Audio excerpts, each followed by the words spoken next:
मजदूर वर्ग की होती है तो स्वतंत्रता आंदोलन से लेके आज तक ये सवाल कई हाशिए पर धकेला हुआ नजर आता है। मजदूर वर्ग के अधिकारों की बात स्वतंत्रता आंदोलन में गरम दल के नेताओं के द्वारा उठाई गई। इससे पहले नरम दल तो मेहनतकश आबादी के सवाल को उठाना भी नहीं चाहते थे। समझ बात यह है कि आजादी की लड़ाई में राजनीतिक संघर्ष में मजदूरों की पूरी भागीदारी ली गई, पर उन्हें पूंजीवाद के शोषण से कभी भी सच्ची आजादी न मिल सकी। फिर भी ट्रेड यूनियंस के सालों के संघर्ष से कई मजदूर हित श्रम कानून पाने की जीत तो मिली ही थी, पर आज एक बार फिर मजदूर हारा हुआ बेसहारा उसी प्री इंडिपेंडेंस वाले दौर के चौराहे पर खड़ा नजर आता है। रौलत एक्ट में नो दलील, नो अपील, नो वकील का जो अप्रसिद्ध नारा था, वो मौजूदा सरकार के द्वारा सिर्फ स्टेट रिप्रेशन के लिए ही नहीं, 44 श्रम कानूनों की धज्जियां उड़ाकर 4 लेबर कोड्स में भी गूंजता हुआ नजर आता है।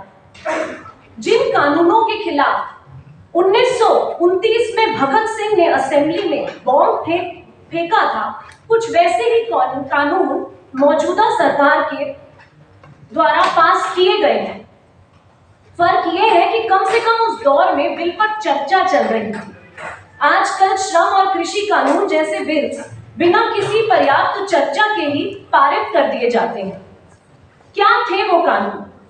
ट्रेड डिस्प्यूट्स एक्ट 1929 के अनुसार हड़ताल को ही अवैध घोषित कर दिया गया, और यदि हड़ताल में भाग लेना भी हो तो प्रत्येक श्रमिक को प्रशासन को 1 महीने का एडवांस नोटिस और इजाजत लेनी होगी। प्रावधान बिल्कुल ऐसे ही प्रावधान इंडस्ट्रियल रिलेशंस कोड 2020 में भी मौजूद है। इतना ही नहीं, वर्तमान के इसी कोड के तहत यूनियन रजिस्टर करना, यूनियन को मान्यता प्राप्त कराना, ये भी लगभग असंभव बना दिया गया है। यदि मालिक किसी भी प्रकार की ज्यादती या गड़बड़ी करे, जैसे मजदूर का वेतन मान लेना, इन लेबर कोड्स के बाद से ये सब क्रिमिनल ऑफेंस नहीं बल्कि सिविल ऑफेंस के भीतर आएगा, और सजा राशि भी बहुत कम कर दी गई है। सबसे बड़ी चिंता की बात तो ये है कि इन 4 कोड से 95% असंगठित मजदूर और छोटे उद्योग बाहर छूट चुके हैं। जिन फैक्ट्रीज में 100 से अधिक मजदूरों को बेनिफिट्स और लाभ मिलने वाले थे, अब उस रेखा को बढ़ाकर 300 से अधिक मजदूरों वाली फैक्ट्री कर दिया गया। वहीं उसी रेखा को बढ़ा दिया गया और वहीं फैक्ट्रीज पर ये लागू कर दिया गया। 10 से कम मजदूर वाले उद्योगों पर कानून लागू नहीं होंगे, अब ये भी आ गया। तो इस तरह इंक्लूजन नहीं, नए नियमों द्वारा एक्सक्लूजन के तरीके ढूंढे गए हैं। ऐसे कई बहाने दिए गए हैं जिससे मालिक बिना पेमेंट किए ओवरटाइम करा पाए या बोनस और वेतन काट पाए। 8 घंटे की शिफ्ट तो फिर से एक सपना सा हो गया है। नई रिपोर्ट के अनुसार 80% से भी अधिक लोग 8 घंटे से ऊपर काम कर रहे हैं। ठेका प्रथा तो नियमित रूप से नॉर्म ही बन गया है। मेरे अनुसार इन्हें लेबर कोड नहीं, मालिक कोड कहा जाना चाहिए।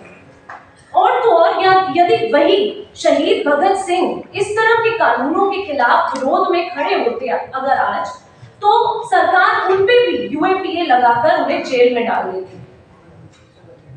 ब्रिटिश राज के समय से ही भारत की आर्थिक यात्रा का उल्लेख करें तो प्री इंडिपेंडेंस इंडिया का मुख्य तत्व भारत में डी इंडस्ट्रियलाइजेशन की कीमत पर ब्रिटेन में इंडस्ट्रियल रेवोल्यूशन लाना था। पोस्ट इंडिपेंडेंस इंडिया का दौर मुख्यतः राष्ट्रीयकरण का दौर कहलाया जा सकता है। 1991 में लाए गए एलपीजी रिफॉर्म्स वैश्वीकरण के साथ साथ वेलफेयर स्टेट के आइडिया को भी महत्व देते रहे थे। पर 2014 के बाद का काल, इसमें क्या खास है?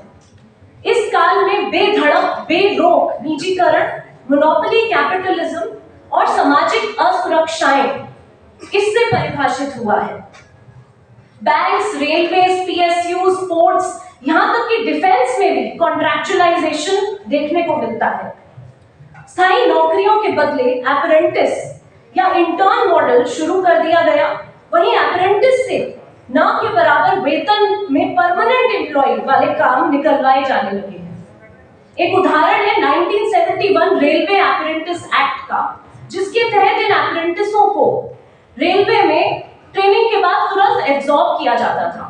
2014 में आते ही इस सरकार ने इसमें अमेंडमेंट करके इसमें ओपन मार्केट रिक्रूटमेंट का नियम लागू कर दिया, यानी ये जितने भी अप्रेंटिसेस थे अब ये बाय डिफॉल्ट बेरोजगार हो गए हैं और ये इस तरीके से ट्रेंड है कि ये रेलवे के अलावा और कहीं एम्प्लॉयबल भी नहीं है।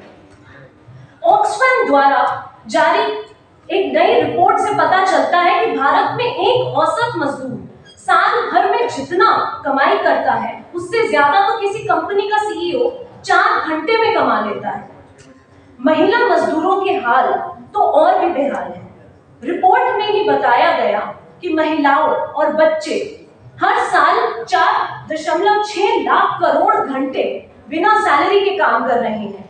जिन्हें वेतन मिल भी रहा है उन्हें काम के अनुसार बहुत कम दिया जा रहा है।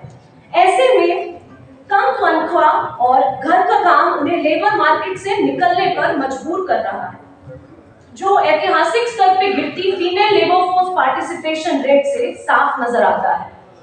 फिर घरेलू कामगार महिलाएं, home based workers, sex workers, waste pickers, construction workers, ईंट भट्टा मजदूर, हालत सबकी खराब है। और ऑर्गेनाइज्ड और अनऑर्गेनाइज्ड वर्कर्स सबका स्तर एक ही लेवल पे आ चुका है। फैक्ट्रीज पे ताला लगने के कारण कई मजदूर और लाचार हो गए। एक और खासियत है आज के दौर की, बात जब गरीब मजदूर किसान की होती है तो इनके मूलभूत अधिकारों को छीनकर खैरात में तब्दील कर दिया गया है। जैसे करोड़ों लोगों तक राशन पहुंचाने का एहसान जो ये सरकार जताती रहती है, वो दरअसल फूड सिक्योरिटी एक्ट 2013 के तहत सरकार की लीगल ड्यूटी है। वो भी तब जब भारत में भूखमरी, कुपोषण, गरीबी रेखा के नीचे आने वाली संख्या सब आंकड़े बद से बदतर हुए हैं। ये अलग बात है कि आंकड़ों को कैलकुलेट करने के पैमाने भी बदल दिए गए हैं। पहले गरीबी कैलोरी इनटेक से नापी जाती थी, आज घर में स्मार्टफोन है या नहीं या कितना डेटा कंज्यूम हुआ है इससे नापने की बातें चल रही हैं। ऐसे में ये सवाल सही लगता है, आटा बड़ा या डाटा।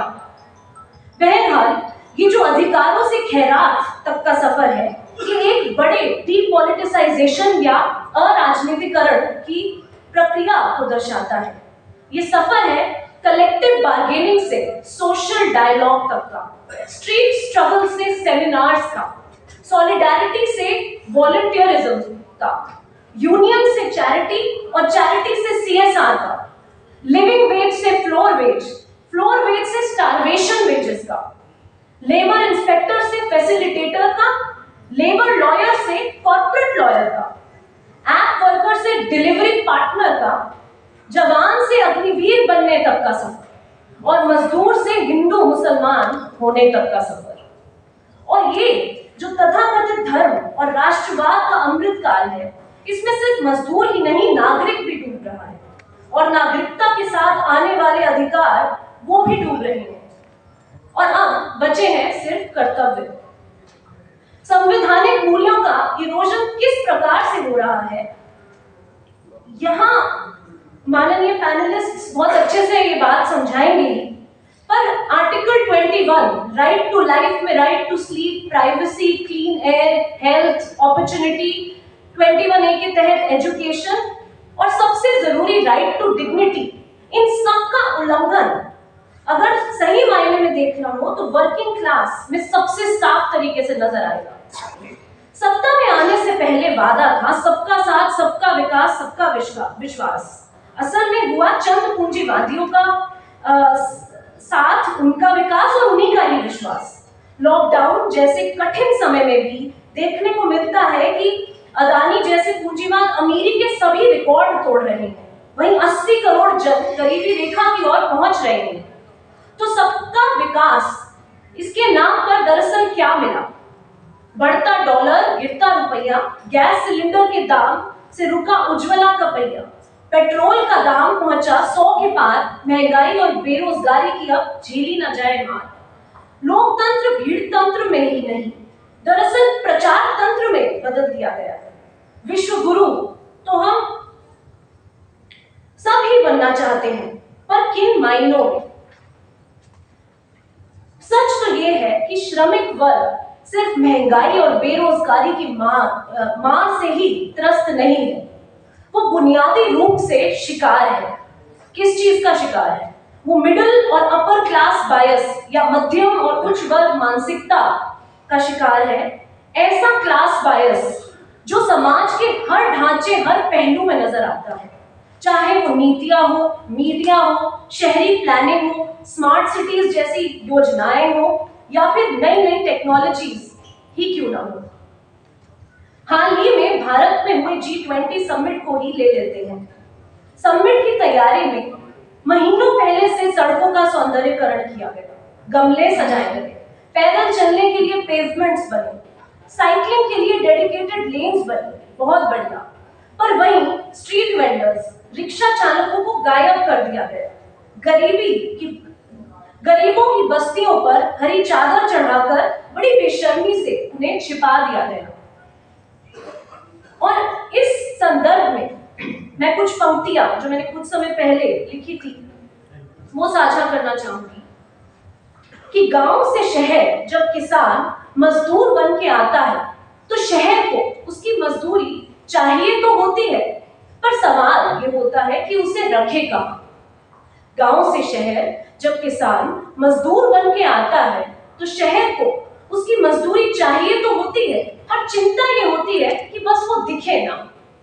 गांव से शहर जब किसान मजदूर बन के आता है तो शहर को उसकी मजदूरी चाहिए तो होती है, पर उन्हें गैर कानूनी घोषित कर दिया जाता है, और मकसद बस यही होता है कि कहीं वो शहरी ना हो जाए।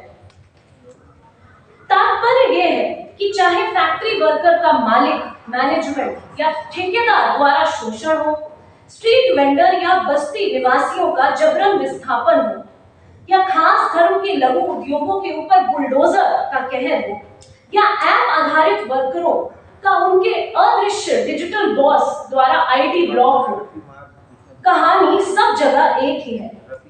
शोषण करने वालों के चेहरे भले ही बदलते रहें, पर शोषित वर्ग एक ही रहता है।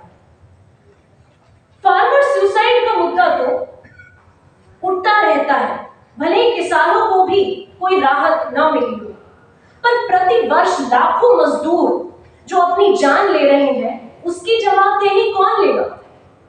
करोड़ों मजदूर की ऑक्यूपेशनल सेफ्टी, उनकी मेंटल और फिजिकल हेल्थ, हर आंकड़े दिल दहलाने वाली स्थिति दर्शाते हैं। उनकी जिम्मेदारी कौन लेगा? हमारी संस्था पैगाम, यूनिवर्सिटी ऑफ पेंसिल्वेनिया और आईफैट नाम की यूनियन ने गिग वर्कर्स पे एक स्टडी की है जो दिसंबर में ऑफिशियली लॉन्च की जाएगी। उसमें उनकी कमाई, जो कि बहुत कम देखने को मिल रही है, और काम करने के घंटे जो कि औसतन 16 घंटे से भी अधिक पाए जा रहे हैं, जिसमें कैब ड्राइवर्स और डिलीवरी पर्सन्स के ऊपर ये 12,000 वर्कर्स की स्टडी रही थी। छुट्टी की अगर हम बात करें तो हफ्ते में एक छुट्टी भी नहीं ले पा रहे हैं। इस तरह के चौंकाने वाले आंकड़े नजर आते हैं। इसके अलावा उन वर्कर्स के खिलाफ हिंसा के हाथ से, कंपनियों की तरफ से डेटा डिलीट करना, और उनकी गरिमा पर ही जिस तरीके से वार हो रहे हैं, उसमें बहुत दिल दहलाने वाले ट्रेंड्स मिले हैं। सिर्फ 1% ऐसे ऐप आधारित मजदूर मिले जिन्होंने शारीरिक और मानसिक समस्या नहीं रिपोर्ट की, तो उनकी सुनवाई नहीं है। कस्टमर की एक कंप्लेंट से आईडी ब्लॉक किया जा रहा है, उन्हें फायर किया जा रहा है। तो जो नई टेक्नोलॉजीज आ रही है जिसमें हम समझते हैं कि बहुत फेयर होगा, बहुत ट्रांसपेरेंट होगा, वहां पर भी हमें इस तरह की चीजें देखने को मिल रही है। जिस प्रकार से ऐतिहासिक किसान आंदोलन 3 कृषि विरोधी कानूनों को वापस करवाने में बेहद सफल हुआ है, उसी प्रकार आज फिर वर्किंग क्लास मूवमेंट को उठाने की जरूरत है। जैसे डॉक्टर लोहिया ने कहा था, सड़कें खाली हो तो संसद आवारा हो जाता है। आज फिर स्वतंत्रता आंदोलन की तरह सड़कों पे आना होगा। आर्थिक और सामाजिक संघर्षों को सांस्कृतिक और राजनीतिक संघर्षों से जोड़ना होगा। छात्र, शिक्षक, लॉयर्स, जर्नलिस्ट, मध्यम वर्ग, बचा कुचा संगठित वर्ग, असंगठित मजदूर वर्ग, सभी को साथ में ये लड़ाई लड़नी पड़ेगी। जब जब शासक ही शोषक बन जाए, उसे पहचान कर बेनकाब करना होगा और गद्दी से हटाना होगा। भारत के 50 करोड़ से अधिक श्रमिक जब आवाज उठाएंगे तो कोई पूंजी, कोई राजा, कोई तानाशाह, कोई ताकत इन्हें रोक नहीं पाएगी। अंत में 2 पंक्तियों से मैं अंत करना चाहूंगी। मजदूर हूं मैं, मजबूर नहीं, नाइंसाफी मुझे अब मंजूर नहीं, जुल्म सहना कोई दस्तूर नहीं, इनकलाब अब दूर नहीं, इनकलाब अब दूर नहीं।